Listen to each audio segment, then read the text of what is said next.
आम्ही सारे खवय्ये. काय रेसिपी? कोहळ्याचा हलवा. कोहळ्याचा हलवा. मला पहिल्यांदा कोहळ्याचं महत्त्व सांग. कोहळा हा जो आहे तो हार्टसाठी अतिशय चांगला, शुक्रल द्रव्य आहे, म्हणजे स्पर्म काउंट वगैरे वाढवणारा, शक्ती देणारा असा, स्वराला चांगला, आवाजासाठी म्हणून अतिशय चांगला, घशासाठी म्हणून.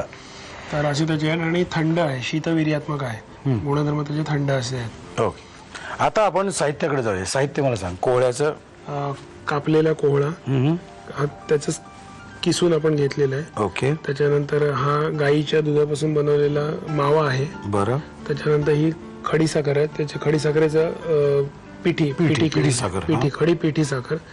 त्यानंतर हे आहे ते वेलची बारीक केलेली आहे. नंतर हे हळीव आहेत. ओके. नंतर हे गाईचं तूप आहे. ही खसखस आहे. नंतर हे अक्रोड बिया आहेत, अक्रोड आहे, काळी द्राक्ष, बदाम आणि चारोळे. पुढे जायच्या आधी मला अजून 2 प्रश्न पडलेले आहेत. हळीव जे आहे त्याचं काय महत्व आहे? हळीव हे स्तन्यजनन म्हणजे गॅलॅक्टोगॉग अशी त्याचे गुणधर्म आहेत. गॅलॅक्टोगॉग म्हणजे दूध जास्तीत जास्त आणणारे. बर. दुसरं म्हणजे पेल्विस जे असतं तर त्याची जी शक्ती जी वाढवण्याचे गुणधर्म त्याच्यामध्ये, म्हणजे हाडं आणि स्पेशली हिकडची जी हाडं आहेत, ओके, कमरेची जी हाडं आहेत, तर त्याच्यासाठी म्हणून हे, म्हणून बाळंतिणीला नेहमी हळवाचे लाडू आपण देतो असं कॉम्बिनेशन असतं. आणि ते आपण काय करून घेतले? ते तुपामध्ये आपण भाजून घेतले. आणि खसखस? खसखस पण आपण तुपामध्ये भाजून घेतले. त्याचं काय महत्व आहे?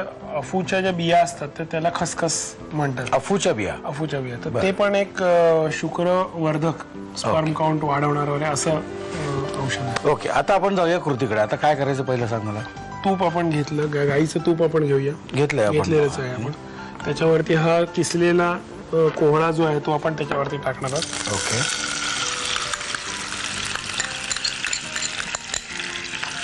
आणि हा चांगला गुलाबी होईपर्यंत भाजायचा. आणि तिकडे काय करायचं?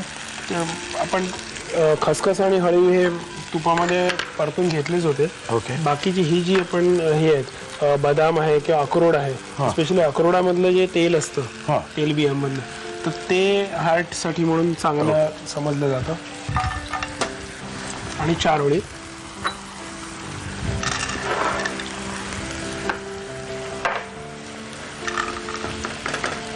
थोडं पण हे पण खमंग भाजून घेतो आपण तुपावरती. हळूहळू गुलाबीकडे चाललेलं ते.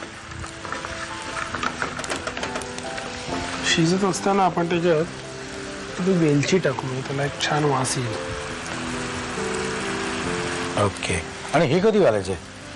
हे थोडंसं शिजल्यानंतर, काही तशी नाजूक द्रव्य आहे त्याच्यामुळे जरा तो शिजत आला. ऑलरेडी आपण ते ह्याने भाजून घेतलेलं आहे, तुपावर घेतलं. Yes, right.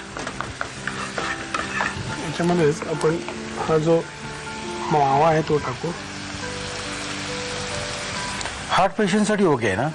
अगदी डायबिटीज कमी प्रमाणामध्ये आपण मावा वापरला तर काही हे नाही, दुष्परिणाम त्याचे नाही. आणि गाईचा मावा आपण वापरतो. बरोबर.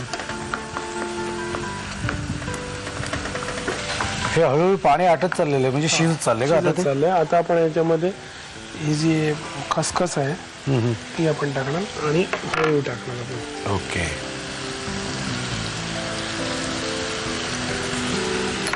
पूर्ण मिक्स करून घ्या. ही तर चांगली मिक्स झाल्याच्या नंतर आपण हा जो हे जे ड्रायफ्रुट्स आपण ते भाजलेले आहेत ते त्याच्यावरती आपण टाकणार. ओके.